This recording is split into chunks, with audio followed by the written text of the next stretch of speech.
ada sedikit kutipan pesan yang bermanfaat bagi kita, hal aroma kita saat berjamaah di musola atau di masjid. Karena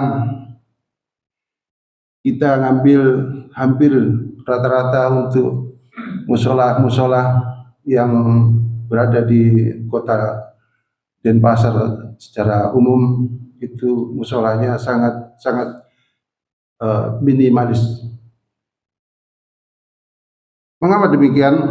Karena Rasulullah sendiri menganjurkan memaknai parfum itu adalah wangian, atau parfum adalah senyawa aroma dengan peruntukan mengharumkan tubuh, baju, ruangan maupun objek-objek tertentu. Sosok mulia Nabi Muhammad SAW secara eksplisit pun menyatakan kesukaannya pada wewangian. Banyak dari kita juga demikian, adalah menyukai parfum dan memakainya. Bagaimana kita selalu berdampingan sama sahabat-sahabat lain yang terasa nyaman kita saat beribadah berjamaah. Saudara-saudara, namun banyak pula yang kurang paham tujuan makna daripada parfum itu sendiri.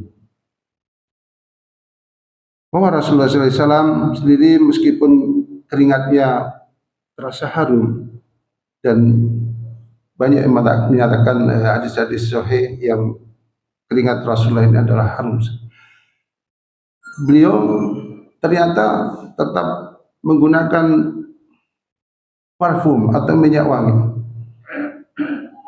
Apa alasannya? Dalam salah satu hadis yang diriwayatkan oleh Anas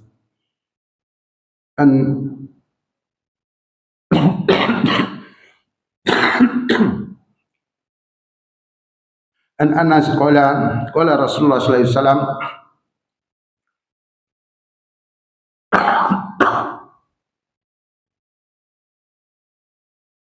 diriwayatkan dari Anas, ia berkata Rasulullah sallallahu alaihi wasallam bersabda,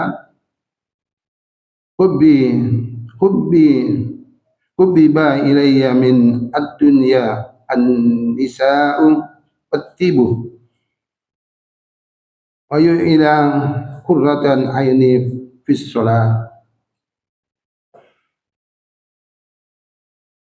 Di dunia ini aku menyukai wanita dan parfum, sedangkan solat adalah penentram hatiku. Dalam redaksi hadis lain disebutkan bahwa Rasulullah SAW memiliki aroma tubuh yang harum. Ini diriwayatkan oleh Sabit. Anas berkata, tidak pernah aku mencium aroma parfum ambar, misik dan parfum yang lebih harum daripada keringat Rasulullah SAW.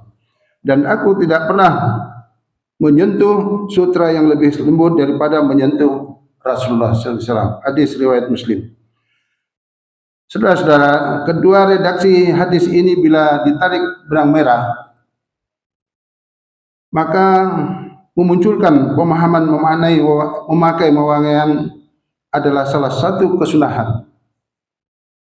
Sebab pernyataan Nabi Muhammad SAW yang notabene memiliki aroma wangi ini tetap menyukai wangian adalah bertujuan untuk mencontohkan umatnya agar selalu berpenampilan bersih dan wangi, terlebih ketika memasuki hari Jumat.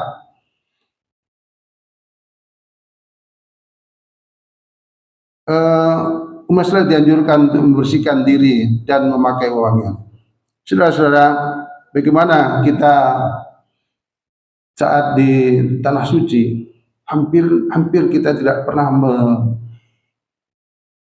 mencium aroma-aroma pribadi-pribadi, tetapi penciuman kita adalah penciuman aroma Mekah dan aroma Madinah. Dan ini mungkin bisa ditanyakan kepada yang baru datang, aroma apa saja di sana.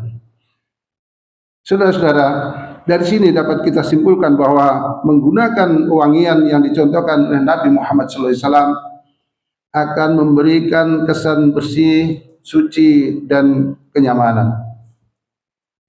Terima kasih.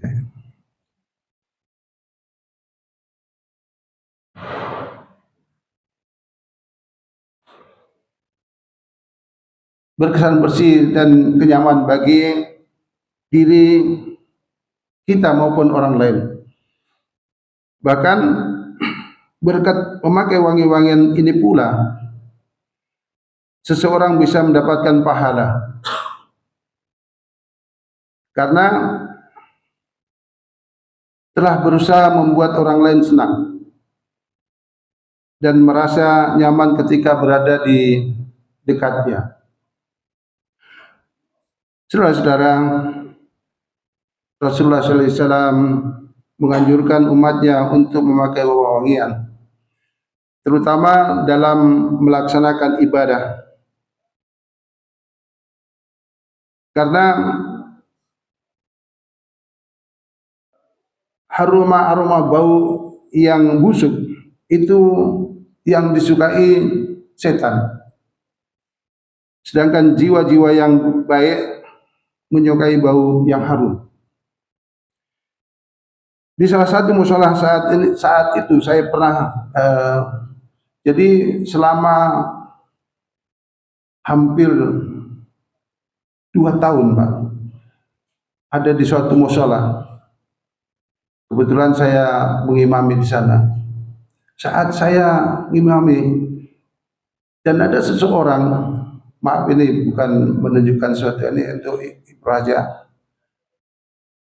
yang aromanya luar biasa, kurang menyenangkan bagi orang lain. Apa yang terjadi? Saat dia juga senang sekali mengambil sop di belakang imam. Nah, ini apa yang terjadi? Jamaah lain menghindar.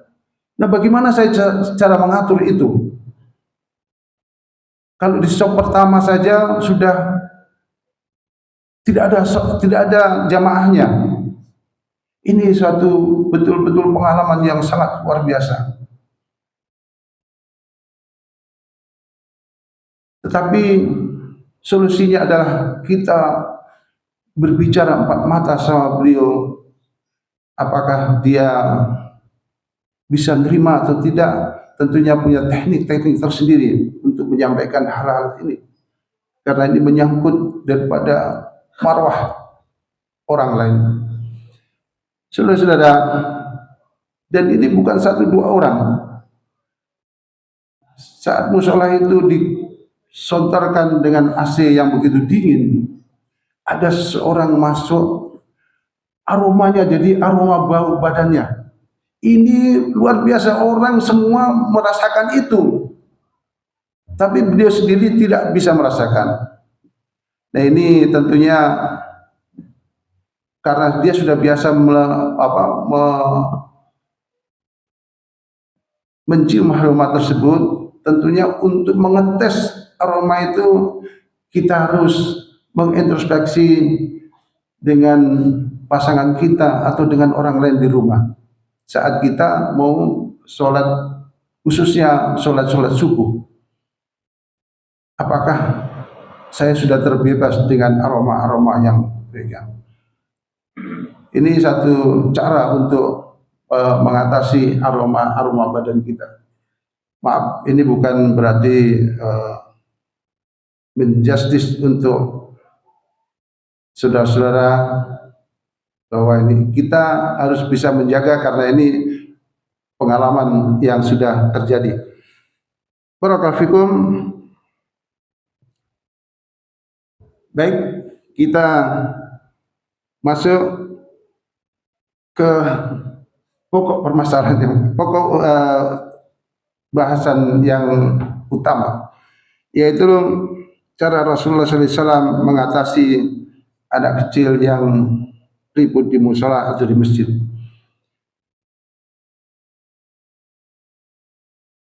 Kita paham sudah menjadi kebiasaan di dunia anak-anak, mungkin kita dulu juga demikian, untuk saling bercengkrama atau mengobrol sambil bermain-main antara satu sama yang lain.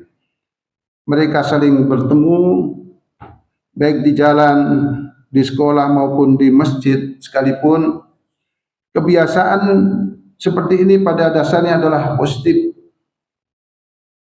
karena di sana anak-anak bersosialisasi dengan teman-teman sebayanya untuk memperluas wawasan-wawasan yang mereka akan hadapi atau pengetahuannya. Namun apa yang terjadi kalau mereka saling bercandaan dengan suara yang keras, lari-lari dan sebagainya? Pada saat kita melaksanakan sholat berjamaah di masjid yang pada dasarnya membutuhkan keheningan dan ketenangan agar berusaha kita bisa khusyuk. Sebagaimana umat Islam terkadang merasa terganggu dengan kehadiran anak-anak yang ribut ketika kita sedang melaksanakan sholat. Bahkan lantaran emosional, tidak jarang sebagian mereka ada yang mengusir dan melarang anak-anak tersebut agar tidak datang lagi ke masjid. Ini fatal sekali.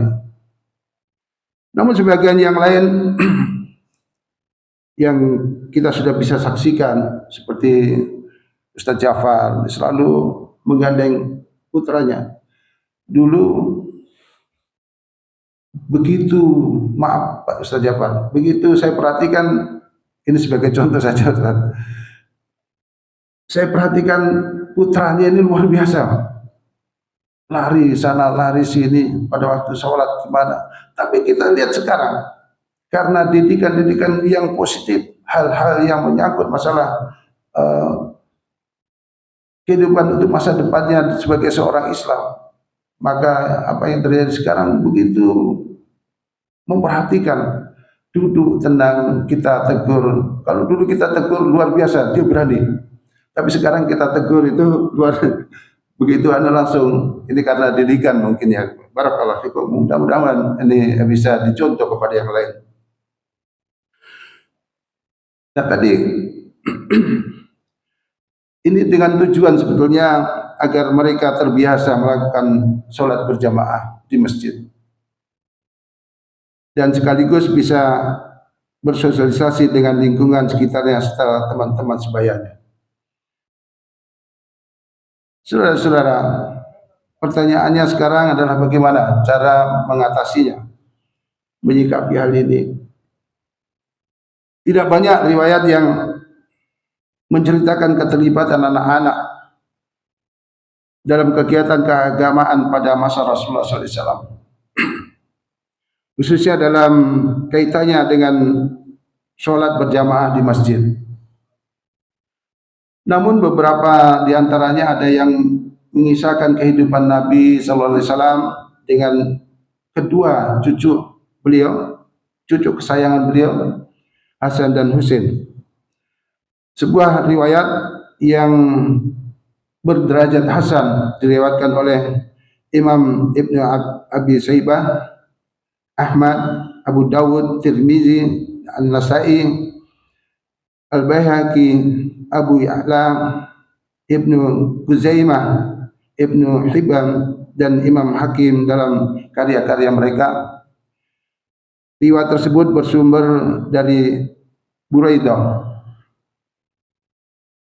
di mana ia menceritakan bahwa suatu hari Nabi sedang berkhutbah di hadapan kaum muslimin. Tiba-tiba Hasan dan Husain muncul sambil bermain-main di sela-sela shaf jamaah.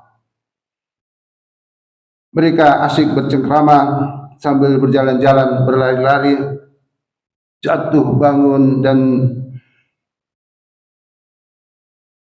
berdiri kembali. Melihat hal itu Nabi merasa iba.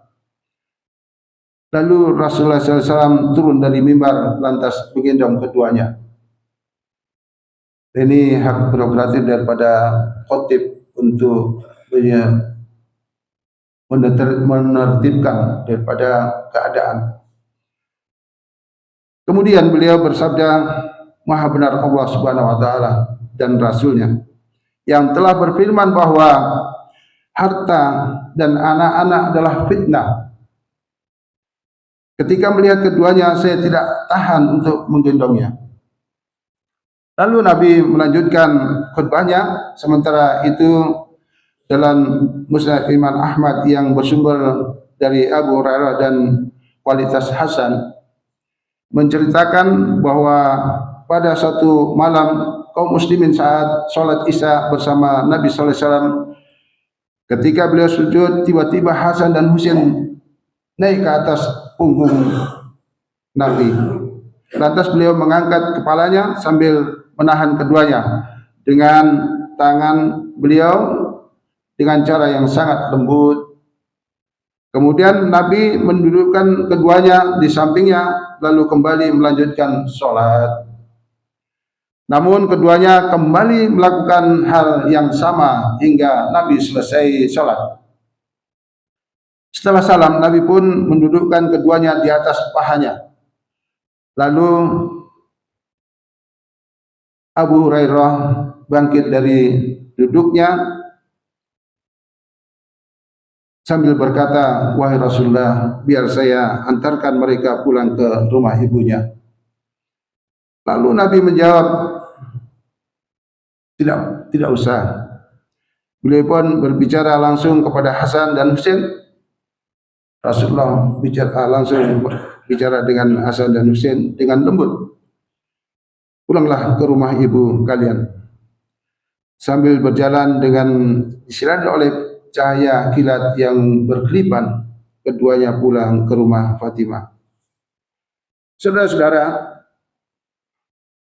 hadis ini juga diriwayatkan oleh Imam Al-Hakim dan mengatakan bahwa hadis ini sahih meskipun tidak diriwayatkan oleh Imam Bukhari dan Muslim.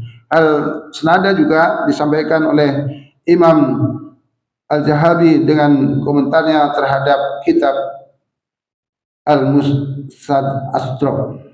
Pada hadis-hadis tersebut terlihat jelas bahwa Nabi tidak marah dengan kondisi anak-anak ataupun melarang anak-anak untuk pergi dan berkumpul bersama dengan orang-orang dewasa di dalam masjid ataupun di mushola, meskipun dalam pelaksanaannya sholat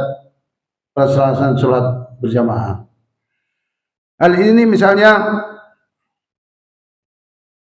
Nabi pernah membawa dan menggendong cucu perempuan Nabi yang bernama Umamah, anak perempuan dari Sayyidah Zainab binti Rasulullah dalam sholat. Meskipun umur Umamah waktu itu masih sangat kecil dan sangat berpotensi untuk menangis ataupun membuat suasana sholat menjadi tidak hikmat, namun beliau tetap membawanya. Hal ini sekali lagi menjadi bukti bahwa membawa anak kecil ke masjid adalah hal yang boleh saja. Hadis lain yang memperkuat pendapat ini adalah hadis yang menjelaskan susunan shaf dalam sholat jamaah. Imam Abu Dawud meriwayatkan sebuah hadis yang bersumber dari Abu Malik Al-Ash'ari yang menyebutkan bahwa Rasulullah sallallahu alaihi wasallam mengatur shaf jamaah kaum muslimin dengan menempatkan laki-laki dewasa di shaf paling depan dan mengiringinya dengan shaf anak-anak. Menjadi bukti bahwa membawa anak-anak ke masjid tidaklah terlarang sama sekali. Sekalipun dalam praktiknya mereka bisa saja melakukan hal-hal yang dapat mengganggu jalannya pelaksanaan sholat berjamaah. Namun hal ini tidaklah terlalu berpengaruh besar jika dibandingkan dengan maslahat yang akan memunculkan dari kebiasaan membawa anak-anak ke masjid, yaitu untuk mendidik mereka agar terbiasa melaksanakan sholat secara berjamaah ke masjid, bahkan dapat dikatakan bahwa maslahatnya jauh lebih besar dan lebih bagus ketimbang mudarat yang dimunculkan jika anak-anak itu kita larang. Adapun kendala-kendala seperti berisik atau yang sejenisnya dapat diatasi dengan cara-cara yang lembut, berupa teguran halus terhadap mereka. Jangan sampai dibentak dan segala yang agar anak-anak tidak menjadi jerah. Tentu setelah pelaksanaan sholat kita baru bisa menegur itu. Memang kesempatan ini kadang-kadang anak-anak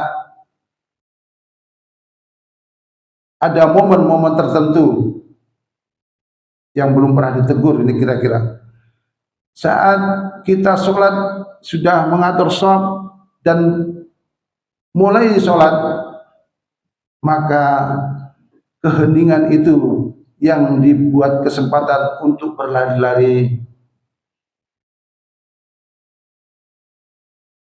Nah, ini cara mengatasi bagaimana? Tentunya setelah kita sholat selesai, baru dari orang-orang tuanya tentu yang bisa memberitahukan mereka dengan lembut dan sabar. Atau masalah ini kita atasi dengan meningkatkan kerjasama dengan pengurus-pengurus musola atau masjid, dengan memberikan edukasi pendidikan yang khusus agar mereka mengerti dan bisa menerima penjelasan-penjelasan edukasi itu, lalu bisa setidak-tidaknya ikut dalam beribadah, tidak lagi menjalankan aktivitas atau lari-lari dan segalanya. Sehingga demikian rasa kekeluargaan akan terjalin erat kepada pengurus dan juga kepada orang tua. Tapi kadang-kadang kita lihat juga banyak sekali yang merasa tersinggung. Ini minta maaf, mungkin penyampaian hal ini harus sering disampaikan kepada saudara-saudara kita yang putra-putrinya sangat aktif untuk kegiatan di masjid tapi tidak mengikuti sholat.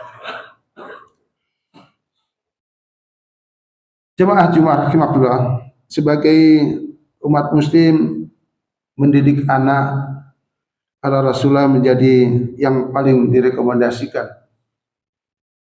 Jadi selain mempelajari ilmu parenting itu pencetakan kader secara modern.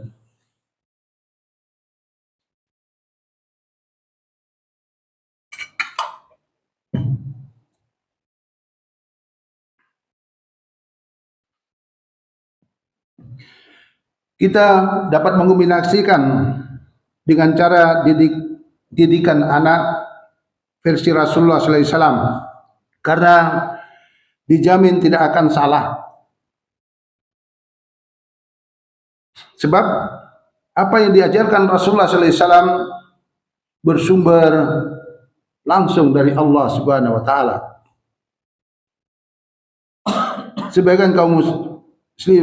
Sebagian ulama menyebutkan bahwa pola pendidikan anak yang meneladani perilaku Rasulullah adalah sunnah yang jika dikerjakan maka akan mendapatkan pahala, namun jika ditinggalkan tidak akan membuat dosa. Rasul sendiri memang tidak mewajibkan umatnya untuk mengikuti hal ini. Bahkan Rasulullah SAW memberikan kesempatan kepada umatnya untuk dengan bebas mengembangkan pola didik kepada anaknya, namun dengan syarat cara tersebut tidak melanggar syariat agama Islam. Saudara-saudara, mendidik anak ala Rasulullah SAW, yang pertama, kenalkan agama sedini mungkin. Sebagian orang masih banyak yang salah memahami mengenai kata sedini mungkin. Maksudnya, bukan saat anak sudah usia sekolah atau hampir balik, atau ketika anak sudah mulai berbicara dan bisa membaca, namun dimulai dari saat anak masih di dalam kandungan. Menurut penjelasan medis, janin bukan sekedar gumpalan daging yang diberikan detak jantung. Kemarin sudah dijelaskan oleh Ustaz-Ustaz. Namun juga mampu menyerap informasi dari luar. Inilah mengapa mood daripada orang hamil, ibu-ibu hamil, akan berdampak juga pada si janin. Adapun beragam cara yang bisa dilakukan oleh orang tua untuk mengenalkan si kecil kepada Allah Subhanahu wa taala sejak masih di dalam kandungan. Beberapa contohnya adalah orang tua sering mengaji, membaca Al-Quran, bisa juga dengan diputarkan rekaman bantuan ayat-ayat suci Al-Quran. Nah, ketika si kecil sudah lahir dalam usia balita, maka orang tua bisa mengajarkan agama secara langsung seperti mengajak mengaji, ajarkan gerakan-gerakan dan bacaan sholat dan sebagainya. Ini kelihatannya lebih mudah diatur saat proses dari dalam kandungan. Kita lihat bagaimana kisah-kisah di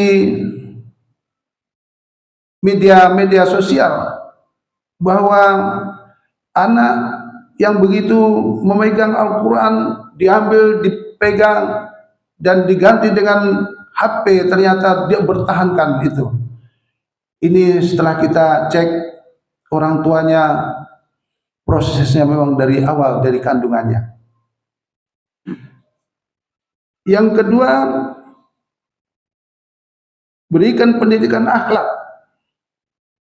Pada salah satu sabda Rasulullah SAW disebutkan bahwa pendidikan yang paling utama dan terbaik adalah seorang ayah kepada anak-anaknya adalah tata krama atau akhlak yang baik.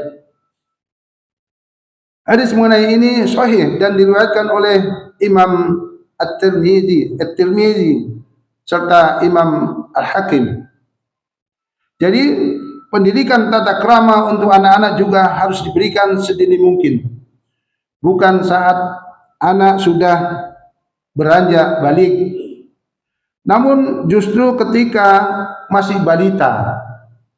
Sebab menurut ilmu medis, otak balita sedang mengalami perkembangan yang pesat, sehingga lebih mudah untuk menyerap berbagai informasi. Pendidikan akhlak yang baik turut berperan besar pada pembentukan karakter anak tersebut dan akan menjadi bekal utama ketika sudah dewasa. Menurut orang bijak, orang minim ilmu namun memiliki akhlak yang bagus jauh lebih baik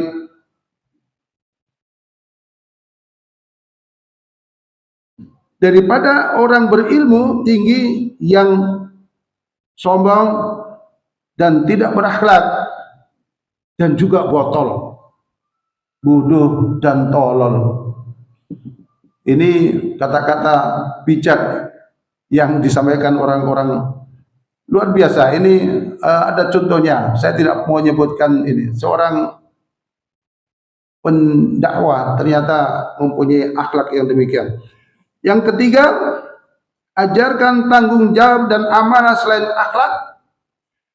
Mendidik anak ala Rasulullah juga melibatkan rasa tanggung jawab yang amanah. Rasulullah SAW sendiri karena saking amanahnya sampai diberi